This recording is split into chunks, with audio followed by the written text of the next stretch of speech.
Hello, and welcome to the Blackley Creek Project podcast, Season 2, Episode 6, title TBD, May 24th, 2024, starring your American host and your British host.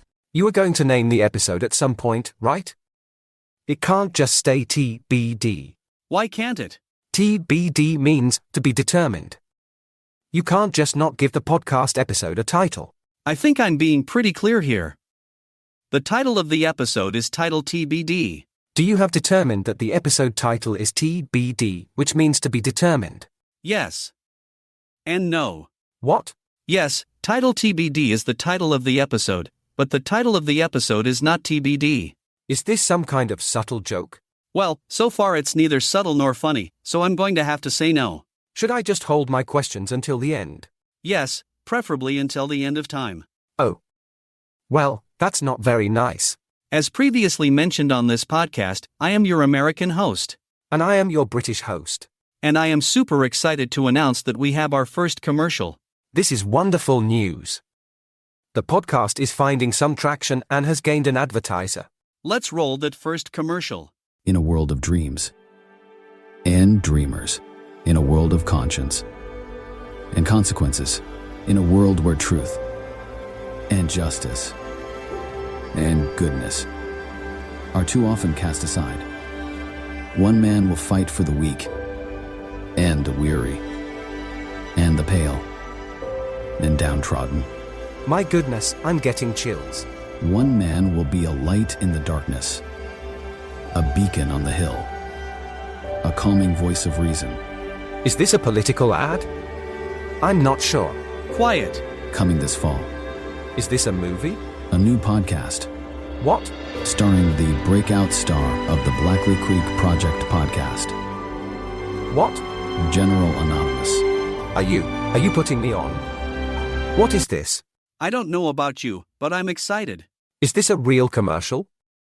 Did the general actually pay to have this commercial run on this show?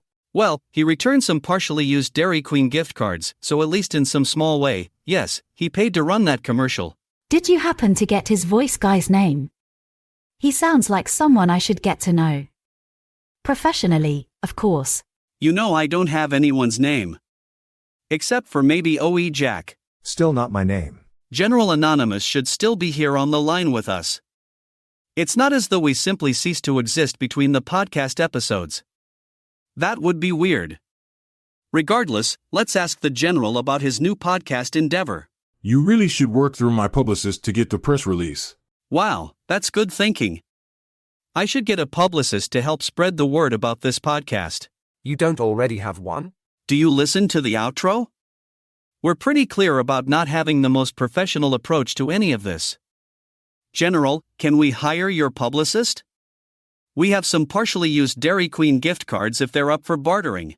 Yeah, maybe check the balances on those. I don't think they're partially used. Just used. General, what can you tell us about your new podcast? Sure, I'd be happy. Hang on. We just got another commercial come in. I'm not sure I consider the first one to be a commercial. At least not in the actual paying commercial sense. Does it have that intro, man? Coming this summer, Oh. Guess not. a trip through the nightlife Well, this is interesting. and the shadows between the glitz and glamour of Las Vegas, Wait, Las Vegas? as seen through the eye of the Blackley Creek Project's breakout star, Wait, another one? One-Eyed Jack. That's not my name, but Vegas is my town. Was this one paid for? Well, kind of, in that OE Jack. Still not my name. You need a better running gag, but I guess you made it your catchphrase in your commercial there. I guess I have kind of painted myself into a corner there. A little bit, yes. Anyway, OE Jack has agreed not to pursue collections on what we owe him for reimbursement. So it's like getting paid. Why have you all suddenly decided to hop into the podcast game? Surely you don't look at American host. I am your American host. We already did that. Right, yeah, I just got excited.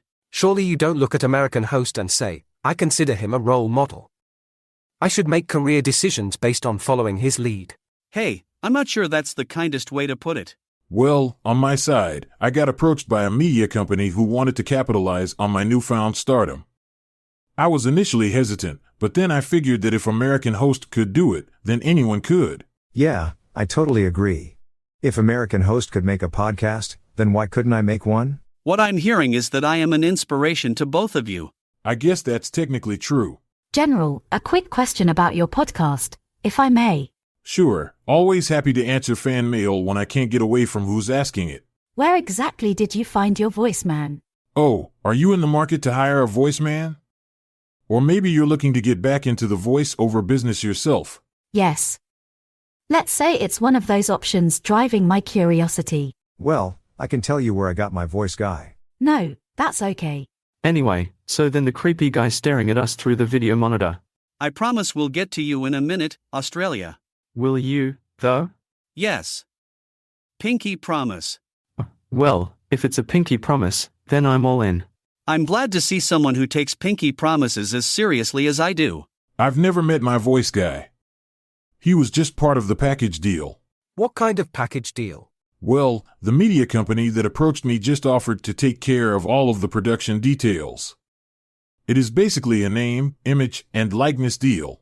Isn't that the antithesis of your approach to maintaining anonymity? You can't be general anonymous and also capitalize on your identity. I don't know, man. The check cleared, so it looks like I can, in fact, capitalize on my identity. Isn't that a terrible security risk, or at least some kind of violation of U.S. military policy? Look, I appreciate your concern, but I have taken steps to ensure that my identity is as secure as possible while still squeezing out of it every nickel I can. Have you by chance met Prince Harry? Great, now the Queen of England is going to be mad at this show. Her Majesty passed away nearly 2 years ago. I know, but I figure she will haunt us from British royal family heaven for throwing that kind of shade. I don't think there's a special heaven set aside for the royal family. If you were the British royal family, wouldn't you insist on it? Hey, one-eyed man from Las Vegas who goes by a pseudonym he hates. Are you talking to me? I don't know who else I could possibly be talking to. Fair. What can I do for you? Did you also make a deal with a media production company? You mean, was I approached by a shady group of people with unclear motives who offered me money in exchange for self-compromise? Yes. I'm from Vegas. That's like every afternoon. It's like a thunderstorm in Florida. Were you approached about making a podcast? Well, yeah, but it's probably not like how you got approached. Oh, what's your podcast origin story? It's not important. I've seen enough movies to know that anytime someone says it's not important, it's going to be a major plot point in Act 3. I'm not sure your podcast is broken into acts. Yeah, fair enough. But that doesn't mean I'm wrong. Fine, it was my mom. My mom approached me and said she liked hearing my voice on the podcast and that I should do it more. So was it your mom who approached the general? I'm going to say, no. Look, I appreciate the concern here, everyone. I don't know if we're speaking out of concern. I don't always get the vibe that we're a group who is concerned for each other so much as a group who enjoys poking at each other's flaws and missteps. Exposing every weakness, however carefully hidden by the kid? So, Vegas, your mother is investing in you. She's bankrolling what amounts to your passion project with, what, her retirement savings, so that if you fail she could potentially be homeless. There you go. Exactly what I'm talking about. Not exactly. She offered encouragement, not cash. I think the important thing to understand here is that your mom listens to this podcast. Do we need to send her some merch? She'd probably like that. What kind of merch would she like? Maybe a t-shirt? Do you have any jackets? You mean, like, a windbreaker? Actually, like a leather biker jacket. That's not normally in stock. She's the leader of a little Vegas area granny biker gang. A what?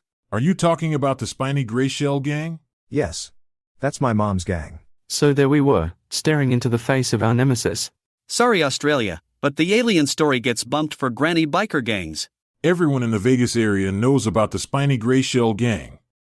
Even the guys at military installations know them and give them room when they are in Vegas. Do they have that much of a reputation? Do they engage in that much criminal mischief? What? Oh, no, they're super sweet little old ladies. They organized bake sales and support all the local schools. Then why try to avoid them? It's a bunch of little old ladies on giant three-wheel motorcycles. They're terrible drivers. Hey. It's true. They're terrible drivers. I mean, yeah, But you don't have to point it out. So people avoid them just so the grannies don't hit anyone's car. Well, I don't think we have any biker jackets in stock, but I'll look into it. Thank you. So, General, your podcast. What's the name? Oh. It doesn't have a name yet. It's still TBD. Thank you for joining the Blackley Creek Project podcast. This podcast was made using voice-over from Speechify Studio. While the voices are computer-generated, the script comes straight from a human brain and is lovingly handcrafted by painstakingly typing using human fingers. Please visit our support pages on Patreon, Buy Me a Coffee, and KOFI, with links in the podcast info. Coming soon, please visit our merch shop and be among the first to get official Blackley Creek Project swag. Please visit those support pages because we need your support. Wherever you get your podcast, please like and subscribe and share and leave a comment. Please check back on May 31st, 2024 for the next episode. I did hold some questions for the end. Sorry, gotta go by.